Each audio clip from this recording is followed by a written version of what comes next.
बिस्मिल्लाहिर्रहमानिर्रहीम। अस्सलाम वालेकुम नादरीन, आप यूट्यूब चैनल देख रहे हैं। मैं इमरान खान हूँ। नादरीन, सबसे पहले तो ये जान लें आपके साइफ़र मंजर आम पे आया और उसने मौजूदा निज़ाम की बुनियादें हिला दी हैं। ऐसा नहीं है कि अब ये जस्टिफाई कर पाएंगे। इमरान खान साहब ने जो कुछ कहा उसका एक एक लफ्ज़ दुरुस्त साबित हुआ और उनके मुकाबले में जर्नैलों ने और ताकतवर लोगों ने जो कुछ कहा वो एक एक लफ्ज़ झूठ साबित हुआ। ये निज़ाम जिस ईंट के ऊपर खड़ा किया गया था वो ईंट अब टूट चुकी है। जर्नैलों ने अपने इदारे में झूठ फैलाया और साइफर की कहानी को झूठा करार दिया और ये कहा जनाब यहाँ तो कुछ भी नहीं है, और मुतमईन किया सबको। लेकिन इमरान खान साहब सच्चे तो साबित हो गए हैं, लेकिन झूठ बोलने वालों का क्या करना है, ये अब एक बड़ा सवाल पैदा हो गया। उन सियासतदानों का क्या करना है, उन जर्नैलों का क्या करना है जिन्होंने इदारों को और अवाम को गुमराह किया, जिन्होंने झूठ फैलाया और धोखा दिया और हकायक को छुपाया, अपने हलफ की खिलाफ वर्जी की, बल्कि अपने हलफ से गद्दारी की। उन जर्नैलों का और सियासतदानों का क्या करना है? देखें ना, सबसे पहले तो आप ये देखें कि मैंने आपको सुनवाया कि DGI SPR तो बिल्कुल मुकर गए थे कि ऐसा कोई साइफर या इस तरह की कोई धमकी या मुदाखलत है ही नहीं। वो मानते ही नहीं थे कोई मुदाखलत हो रही है, कोई साजिश हो रही है, कोई धमकी हो रही है। वो इस बात को मानते ही नहीं थे। चंद स्टेटमेंट है, मैं आपको बताता हूं। बिलावल ने क्या कहा था। बिलावल ने इसके ऊपर यह स्टेटमेंट दिया था कि ऐसी कोई चीज़ ही नहीं है। खान साहब के एक वजीर ने खुद से साइफर लिखवाया है सफ़ीर के ज़रिए से। अब बिलावल का जो बयान है वो ये था। मरियम नवाज का बयान था ये खत न था न है, ये बस एक ड्रामा था। ये मरियम नवाज ने कहा था। फजलुर रहमान ने उस दिन ये कहा था कि खत आया, धमकियां दी, किसी ने कोई धमकी नहीं दी, कोई किसी ने खत नहीं लिखा, ये सब झूठ है। फजलुर रहमान का ये स्टेटमेंट था। जो शाहिद खकान अब्बासी, जिन्हें इमरान खान साहब की हुकूमत गिरने के वक्त वो नवाज शरीफ के साथ थे और PMLN में थे और साबिक वज़ीर आज़म भी रहे, वो ये कहते हैं कि खत है ही नहीं, ये एक तमाशा है, बस कुछ भी नहीं है ऐसा। और शहबाज शरीफ ने उस वक्त एक दावा किया था कि अगर, और ये असेंबली में खड़े होकर शहबाज शरीफ ने कहा था कि अगर वाकई सबूत है और इमरान खान साहब फराहम करें कि बैरूनी मुदाखलत हुई है तो मैं इमरान खान के साथ खड़ा हो जाऊंगा। अब हो गया साबित। उस वक्त के जो जर्नैल थे वो बुलाकर मीटिंग्स के अंदर तमाम सहाफ़ियों को और सबको ये कहते थे कि जनाब साइफर नाम की कोई चीज़ नहीं है, कोई ऐसा खत, कोई लेटर, कोई धमकी नहीं है, ये झूठ बोलते हैं। और मैं क्योंकि इसको ज़ाती तौर पे जानता था तो मैं आपको सुनवाता हूँ। एक्चुअली बहुत सारी चीज़ें हमें राइट टाइम का इंतज़ार करना पड़ता है। मैं कई मरतबा पहले आपको बता चुका हूँ, लेकिन अब ज़रा आप इसको देखिए, आपको आइडिया हो जाएगा। ये मेरा वीलॉग है 10 मार्च 2022 का। 10 मार्च 2022 को मेरी उस वक्त के वज़ीर आज़म इमरान खान साहब से मुलाकात हुई थी। उस मुलाकात में इमरान खान साहब ने मुझे कुछ चीज़ें बताई थी और उस इंफॉर्मेशन की बुनियाद के ऊपर मैंने कुछ चीज़ें रिपोर्ट की थी। क्योंकि साइफर एक बड़ा हसास नौइयत का मामला था, तो डायरेक्टली मैं ये नहीं कह सकता था कि मैंने एक ऐसा डॉक्यूमेंट देखा, पढ़ा, उसको अब तो सारी दुनिया ने पढ़ लिया तो अब कहने में कोई हर्ज नहीं है। लेकिन ज़रा ये देखिए, क्योंकि मैं और अरशद शरीफ, हम दो लोग इसके बारे में जानते थे। अरशद शरीफ ने भी अपने तरीके से इनको रिपोर्ट किया था। आज उनकी बात सच्ची साबित हो गई और मैंने उसी दिन 10 मार्च को, क्योंकि इमरान खान साहब को ये पता ही 10 मार्च को चला, 9 की रात और 10 को पता चला, क्योंकि 8 तारीख को जो है वो तहरीक-ए-एतमाद लाई गई थी और 7 तारीख को साइफर आया था, जिसकी बुनियाद पे बाजुआ ने जर्नैलों को कायल किया था कि इमरान खान की हुकूमत अब हमें गिरानी पड़ेगी क्योंकि अमेरिका और यूरोप हमारे खिलाफ हो रहा है। तो अब मैंने क्या बताया था आपको, जरा ये सुने आप। अब अमेरिका किस तरीके से इस साजिश के पीछे है उसके सबूत मौजूद हैं और वो सबूत आने वाले वक्त में आपको मिल भी जाएंगे और चीजें आपके सामने आ जाएंगी, चीजें खुलकर सामने आ जाएंगी। इमरान खान साहब के पास एक ऐसी चीज भी उनके हाथ लगी है कि वो अपोजिशन को आने वाले वक्त में नाकुच चने चबवा देंगे। और अभी मैं वो चीजें आपको नहीं बता सकता, लेकिन फिलहाल आप सिर्फ इतना समझ लें कि जो सिनेरियो मैं समझ कर आ रहा हूं इसमें इमरान खान कहीं नहीं जा रहे। क्योंकि मेरी जब इमरान खान साहब से मुलाकात हुई थी तो उन्हें पूरा यकीन था कि इस डॉक्यूमेंट के सामने आने के बाद अब एस्टेब्लिशमेंट गंद नहीं मारेगी। और मुझे भी ऐसा लगता था कि इतना खौफनाक धमकियों वाला एक खत आ गया है, जब ये चीज़ एक वज़ीर आज़म के पास आ गई है तो एस्टेब्लिशमेंट गुरेज करेगी अब तसादुम से या गंद मारने से। लेकिन हमें बिल्कुल आइडिया नहीं था कि इसके बावजूद इमरान खान साहब की हुकूमत गिराने के लिए ऐसे होछे हथकंडे अपनाए जाएंगे। और यहीं पे मैंने लफ्ज़ इस्तेमाल किया था जिसके ऊपर बाद में बहुत रोला पड़ा इन्होंने कहा जनाब ये आप क्यों कहते हैं? तो ये लफ्ज़ पहली मर्तबा इस दिन मैंने यहां इस्तेमाल किया था। ये भी 10 मार्च 2022 की बात है। ये भी जनाब आप सुने। अमेरिका इस सारे गेम के पीछे है, उसका एक सबूत तो मेरे पास भी है, मैं आपको दिखा देता हूं, आपको बता भी देता हूं। बल्कि बहुत सारे अमेरिकी सदर हैं वो बार बार रेजीम चेंज की बात करते रहे हैं। डोनाल्ड ट्रंप ने ये बात की, ये बात जो है वो बराक ओबामा ने की, ये बात जो है वो बुश ने की, ये बात रेगन ने की। अमेरिका के जितने भी सदूर आते रहे हैं वो दुनिया के मुख्तलिफ ममालिक में रजीम चेंज करते रहे हैं और वो उसका बरमला इजहार भी करते रहे हैं। बारहा अमेरिकी सदरों ने कहा या उनके सदूर ने कहा कि हमने CIA के जरिए से फला फला मुल्कों की हुकूमतें गिरा दी या वहां का हमने रजीम चेंज कर दिया है। अब पाकिस्तान के साथ जो उनका पड्डा शुरू हुआ वो एब्सोल्युटली नॉट के बाद शुरू हुआ और पहुंच गया है तहरीके अदम एतमाद तक, और इसके अब सबूत मौजूद हैं। ऐसा नहीं है ये बातें हवा में हैं, अब इसके सबूत मौजूद हैं कि अमेरिका का इसमें क्या दिलचस्पी और किस तरीके से उसने इन्फ्लुएंस किया है। और ये सबूत इस वक्त पाकिस्तान के पास, मैं किसी आदमी का नाम नहीं ले रहा, पाकिस्तान के पास, रियासत के पास ये मौजूद है कि अमेरिका ने पाकिस्तान के अंदर मुदाखलत करने की कोशिश की है। देखें जी, ये मैंने आपको 10 मार्च 2022 को बताया था कि रिजीम चेंज ऑपरेशन अमेरिका करता है और एब्सोल्युटली नॉट के बयानिए के बाद ये पाकिस्तान के गले में पड़ गया है। मैंने आपको ये भी बताया कि इमरान खान के पास एक सबूत है, एक ऐसी चीज़ उसके हाथ लग गई है कि वो अपोजिशन के गले में फंसा देगा, और इमरान खान ने एग्जैक्टली वैसा ही किया। हाँ, ये अंदाज़ा हमारा इमरान खान साहब का भी उस वक्त और मेरा भी गलत साबित हुआ कि पाकिस्तान की मिलिट्री एस्टेब्लिशमेंट इस किस्म की बैरूनी मुदाखलत का हिस्सा शायद ना बने, और तब तो बिल्कुल ना बने जब सबूत वज़ीर आज़म के हाथ में लग गए हैं, लेकिन वो बने। उन्होंने इस साजिश का हिस्सा बनने की कोशिश की। अब एक बात तो साबित हो गई, साजिश भी थी, मुदाखलत भी थी और एक्सटेंशन की खारिश भी थी।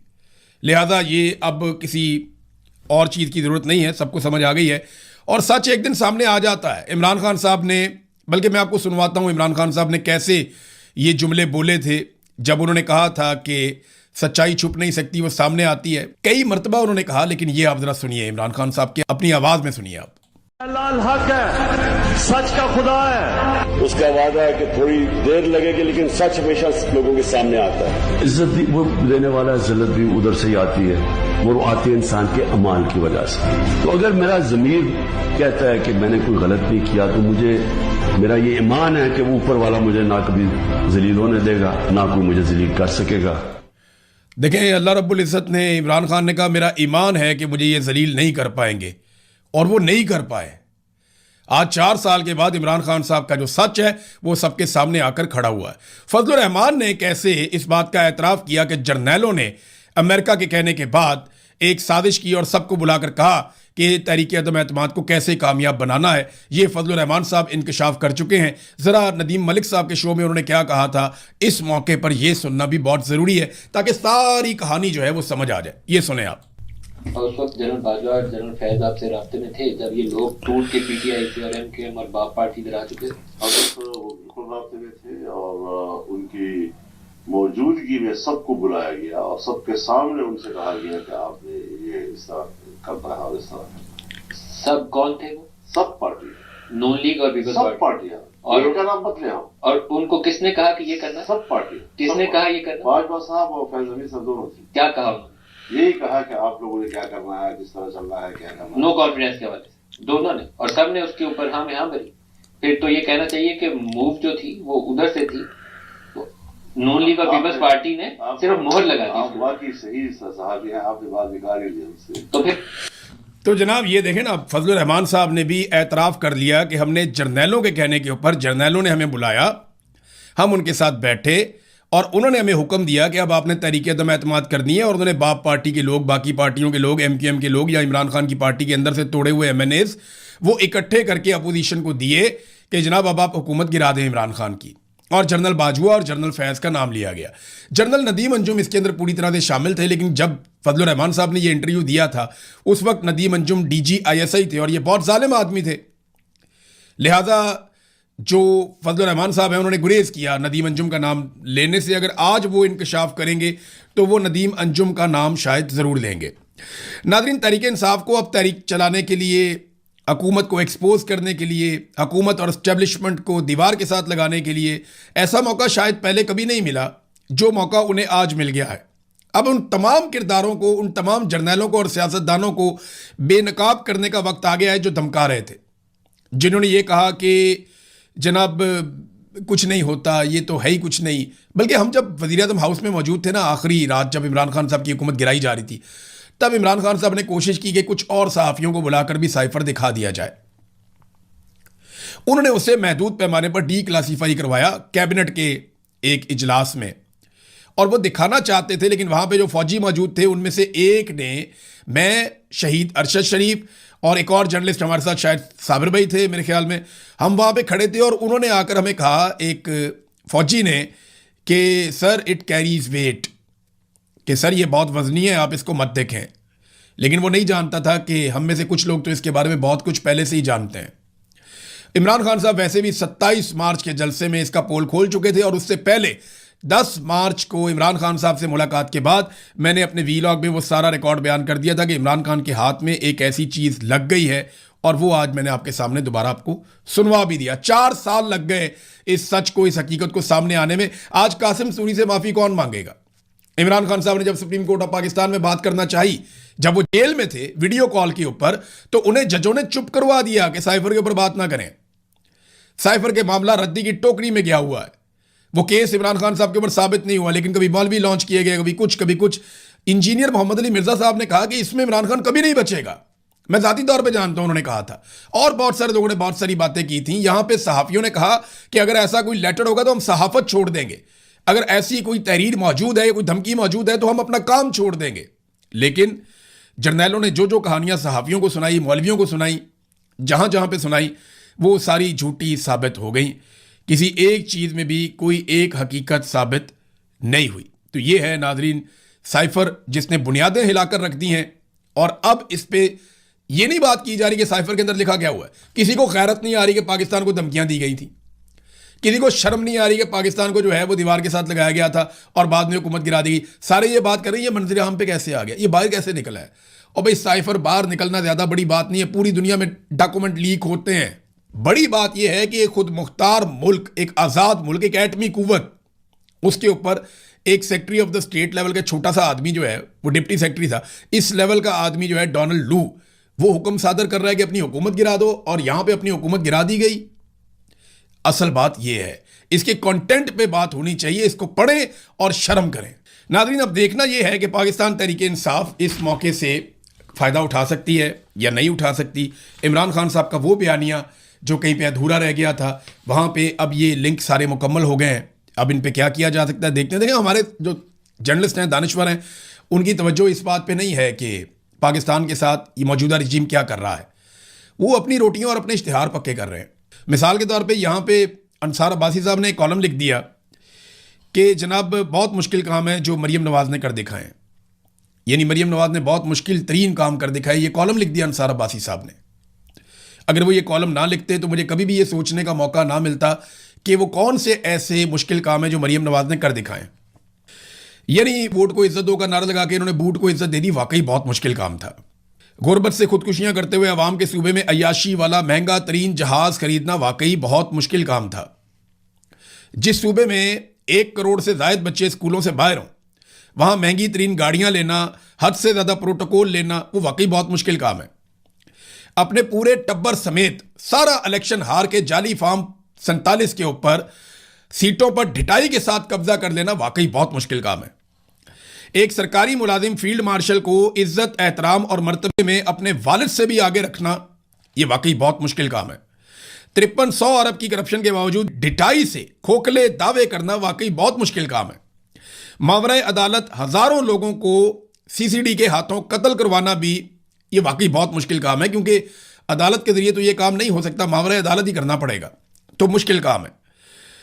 कौम के अरबों रुपए अपनी और अपने बाप की तशहीर में झोंक देना, यह भी वाकई एक बहुत मुश्किल काम है।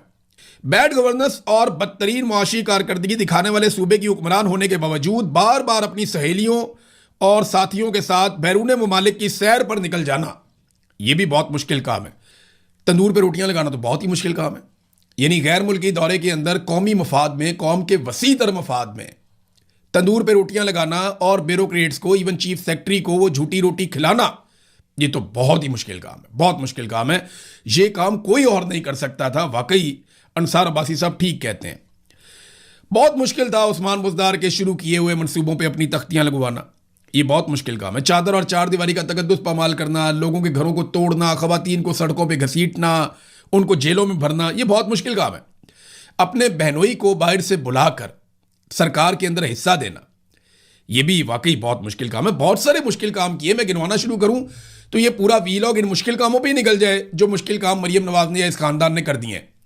लेकिन अंसार अब्बासी साहब हमें याद दिलाते रहेंगे कि किस किस्म के मुश्किल कामों से वो मुतासर हुए हैं। बहरहाल ये हमारी सहाफत का खासा है और ये एक तरह का आप समझ लें कि दरबारी होने का हमारा एटीट्यूड है कि हमें जो पसंद है ना उसकी सारी चीज़ें ही पसंद हैं, जो नहीं पसंद ना उसकी सारी चीज़ें ही हमें बुरी लगती हैं। भाई अगर कोई आदमी आपको पसंद है तो उसकी अच्छी चीज़ें आपको अच्छी लगनी चाहिए, बुरी चीज़ें बुरी लगनी चाहिए। भाई जो आके लिजिटिमेट ही नहीं है, गवर्नमेंट में ही आके ज़बरदस्ती बैठ गए, इनकी बुनियाद ही गलत है, तो आप कैसे कह सकते हैं कि गलत बुनियाद के ऊपर बैठ के इन्होंने कोई एक भी अच्छा काम किया हो? आज तक आपने इस बात पे तनकीद नहीं की, आप खुलकर सामने नहीं आए कि जनाब आप चोरी करके आगे इक़्तिदार पे कब्जा आपने कर लिया है, आप तो लिजिटिमेट ही नहीं है, आप यहाँ बैठ ही नहीं सकते, आप घर जाएं अपने। आज तक ऐसा नहीं किया। एक तरफ नाज़रीन पाकिस्तान में दहशतगर्दी बढ़ती जा रही है, ये दहशतगर्दी के मज़ीद वाक़यात रिपोर्ट हो रहे हैं। जनूबी वज़ीरिस्तान में बाजार में खौफनाक धमाका हुआ, एक अहम शख्सियत समेत 3 अफराद जाँ बहक हो गए, ये रिपोर्ट हो रहा है पाकिस्तान के मीडिया में। पुलिस के मुताबिक जनूबी वज़ीरिस्तान लोअर के सदर मकाम वाना बाजार में बारूदी मवाद का धमाका हुआ। इब्तदाई इतलात के मुताबिक धमाका खानजादा मार्केट के गेट के करीब पेश आया है और जो लोग शहीद हो गए उनमें चीफ ऑफ अहमद जई, वजीर मलिक तारिक खान, मलिक सरफराज खान और यार गुल खेल जान शामिल हैं। लगातार दहशतगर्दी के वाक़यात बढ़ रहे हैं और बजाय इसके कि दहशतगर्दी को कंट्रोल करें, पाकिस्तान की इंटेलिजेंस एजेंसियां वो सहाफ़ियों को बुलाकर धमका रहे हैं कि आपने दहशतगर्दी के मामला पे बात नहीं करनी, आपने इसको डिस्कस नहीं करना, बल्कि आप अपनी तवज्जो रखें पिंकी मंशियात फरोश की तरफ। उधर जाओ, जाके उसको रिपोर्ट करो। वाना और वज़ीरिस्तान में या मीर अली में या तीरा में कितने लोग शहीद होते हैं, उन्हें कैसे मारा जाता है, कोई ड्रोन चलता है, कोई मॉर्टर गोला गिरता है या कुछ भी होता है, उसके ऊपर आपने बात नहीं करनी। जबरी तौर पे गुमशुदा हो जाते हैं लोग, उस पर आपने बात नहीं करनी। वहां गवादर यूनिवर्सिटी के प्रोफेसर चांसलर वो अगवा हो रहे हैं, जबरी तौर पे उनकी गुमशुदगियां हो रही हैं, उसके ऊपर बात नहीं करनी। यहां एक मंशियात फरोश औरत ने एक जुमला बोल दिया, इसके ऊपर सारा मीडिया पहुंचा हुआ है। यह है पाकिस्तान की इंटेलिजेंस एजेंसियों की धमकियों का नतीजा। पूरे पाकिस्तान का मीडिया जो है वो उस तरफ मोड़ देते हैं जहां उनका दिल करता है, वरना वो इश्तिहारों का रुख कहीं और मोड़ देते हैं और जो बात नहीं सुनता उनको जेलों में भी डाल देते हैं, बल्कि फैमिलियों को भी तंग करते हैं, कारोबार भी तबाह कर देते हैं। अब नाज़रीन सबसे आखिर में एक और डेवलपमेंट है और डेवलपमेंट ये है कि पाकिस्तान ने ईरान की जानिब से मिलने वाली नई तजावीज़, ये 14 तजावीज़ बताई जा रही हैं, ये अमेरिका को पेश की हैं ताकि जंगबंदी मुस्तकिल हो सके और ख़ित्ते का जो मसला है वो हल हो सके। तो ये पाकिस्तान ने किया है और अमेरिका को पहुंचाया सारा मामला। लेकिन डोनाल्ड ट्रंप ने इसके ऊपर एक ट्वीट किया है। वो ये कह रहे हैं कि ईरानी हर वक्त चीखते रहते हैं और वो एक डील साइन करने के लिए मरते जा रहे हैं, लेकिन जो पेपर वो हमें भिजवाते हैं वो इस तरह के हैं जिन पे हम मुत्तफिक नहीं हो सकते। तो मैं उन्हें कहता हूं कि क्या तुम पागल हो? ये जनाब डोनाल्ड ट्रंप ने स्टेटमेंट दिया है। तो डोनाल्ड ट्रंप को अपनी मर्जी की डील नहीं मिल रही और ईरान जो चीज़ें दे रहा है वो डोनाल्ड ट्रंप को उतनी बड़ी फेस सेविंग नहीं दे रही जितना बड़ा डैमेज डोनाल्ड ट्रंप को अमेरिका में हो चुका है। एक और खबर नाज़रीन जाते जाते मैं आपको बताऊं, ये सलमान सफदर साहब हैं, इन्होंने इमरान खान और बुशरा बीबी की अलकादर ट्रस्ट केस में सज़ा के खिलाफ मरकज़ी अपीलों पर दलाइल का आखिरी मौका देने के इस्लामाबाद हाई कोर्ट के चीफ जस्टिस सरफराज डोगर की सरबराही में डिवीज़न बेंच के ऑर्डर को जानिबदाराना मुतअस्सिबाना करार दे दिया है। उन्होंने अपनी दरख्वास्त दी और उसमें लिखा कि नैब 1 साल तक मुख्तलिफ बहानों से इल्तवा मांगता रहा, कभी नैब नहीं था तो कभी अदालत की कॉज लिस्ट मनसूख हो जाती थी। 1 साल बाद सज़ा मुअत्तली दरख्वास्तें मुस्तरद कर दी गई। हम उस फैसले के मुतासिरा अपील का हक रखते हैं। वो कहते हैं जनाब कि हम साल हो गया, हम कोशिश कर रहे हैं कि इमरान खान साहब का सज़ा मुअत्तल हो जाए, लेकिन हुआ क्या, अदालत ही नहीं लगती थी और साल के बाद हमें कह दिया गया जनाब फैसला आपके खिलाफ आ गया, मेन अपील सुन लेते हैं। अब वो कह रहे हैं जनाब हम इसके खिलाफ अपील करना चाहते हैं, इस फैसले के खिलाफ। उधर इमरान खान साहब के दस्तखत ही नहीं करवाने दे रहा हमें सुपरिटेंडेंट ऑफ अडियाला जेल, वो दस्तखत होंगे वकालतनामे पे, मुशावरत होगी इमरान खान साहब से तो हम आगे बढ़ेंगे, ये तो हमें बांध दिया अदालत ने। तो उन्होंने अदालती फैसले के खिलाफ जाने का फैसला किया है। देखते हैं वो ये कर सकते हैं नहीं, क्योंकि अदालतें तो अब पाकिस्तान की एस्टेब्लिशमेंट कंट्रोल करती है ना, बिल्कुल आसानी से कंट्रोल करती है। छोटा मोटा अर्दली जाके जजों को फैसले दे देता है, और उनको जो कहा जाता है बेचारे वही करते हैं, खास तौर पे वो जजेस जिनको लाकर बिठाया इस मकसद के लिए गया है। अब तक के लिए इतना। मजीद व्लॉग सुनने के लिए हमारे इस यूट्यूब चैनल को सब्सक्राइब करें, वीडियो को लाइक करें। अपने बयान तक हमें इजाजत। अल्लाह हाफ़िज़।